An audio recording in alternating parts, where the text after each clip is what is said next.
नमस्कार दोस्तों, मैं हूं ममता तिवारी और आप सभी का स्वागत करती हूं मेरे चैनल ममता की कहानियों पर। तो चलिए दोस्तों, आज हम इस वीडियो में जानेंगे कार्तिक मास की चौथी कथा। तो आप ज़रूर सुने और अगर आपको मेरा वीडियो पसंद आता है, कथा पसंद आता है तो प्लीज़ चैनल को सब्सक्राइब कर लीजिएगा, बेल आइकन को प्रेस कर दीजिएगा, जिससे कि मेरे वीडियो के नए नोटिफिकेशन आप लोगों के पास सबसे पहले पहुँचे। तो चलिए शुरू करते हैं। प्रेम से बोलिए कार्तिक महाराज की जय, श्री विष्णु भगवान की जय। कार्तिक मास की चौथी कहानी भक्तों, चलिए हम सुनते हैं। किसी गांव में एक बुढ़िया रहती थी और उसका एक बेटा और बहू भी साथ में रहते थे। कार्तिक का महीना आया तो बुढ़िया ने बेटे से कहा कि वह कार्तिक स्नान के लिए जाएगी और 1 महीना वहीं रहेगी। यह सुन उसके बेटे ने अपनी पत्नी से कहा कि माँ के लिए 30 लड्डू बनाकर दे दो ताकि वह पूजा पाठ कर कुछ खा सके। बहू ने गुस्से में आकर 30 लड्डू बनाकर दे दिए। बुढ़िया नदी किनारे कार्तिक स्नान को गई और वहीं एक किनारे पर झोपड़ी बनाकर रहने लगी।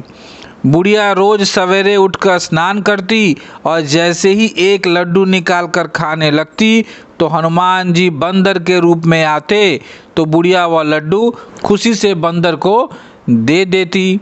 इस तरह से कार्तिक का पूरा महीना बीत गया और सभी 30 लड्डू हनुमान जी बंदर के रूप में खा गए। कार्तिक का महीना समाप्त होने पर बुढ़िया वापस जाने को तैयार हुई तो हनुमान जी प्रकट हो गए।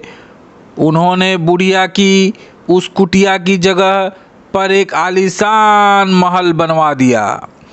बुढ़िया का पूरा महल धन दौलत से भर गया। उसकी काया निरोगी हो गई, अन्न के भंडार से महल भर गया। इतना सब होने पर वह धूमधाम से अपने बेटे के पास गई।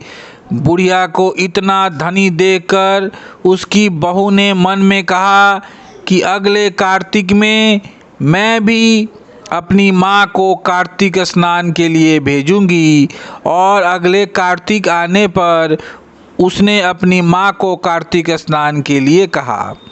पूरे 30 लड्डू घी और बहुत सारा मेवा डालकर अपनी माँ के लिए उसने लड्डू बनाए। माँ कार्तिक स्नान के लिए गई और जैसे ही सुबह सवेरे नहाकर लड्डू खाने लगती तो हनुमान जी बंदर का रूप धरकर उसके सामने बैठ जाते तो वह पत्थर मारकर उन्हें भगा देती और कहती कि इससे मेरा पेट ही नहीं भरा तो तुम्हें कैसे दूं। उसका रोज का यही क्रम 30 दिन तक चलता रहा। कार्तिक का महीना समाप्त हुआ तो हनुमान जी फिर से प्रकट हुए और उन्होंने बहू की माँ की कुटिया को कूड़े कचरे में बदल दिया और माँ को डूकर बना दिया। कार्तिक महीना समाप्त होने पर बहू ने भी अपनी पति से कहा कि कार्तिक का महीना खत्म हो गया है, आप मेरी माँ को गाजे बाजे के साथ लेकर आओ। लड़का अपनी सास को गाजे बाजे के साथ लेने गया तो वह देखता है कि कुटिया की जगह कूड़े का ढेर लगा है और उस पर उसकी सास डूकर बनकर बैठी है।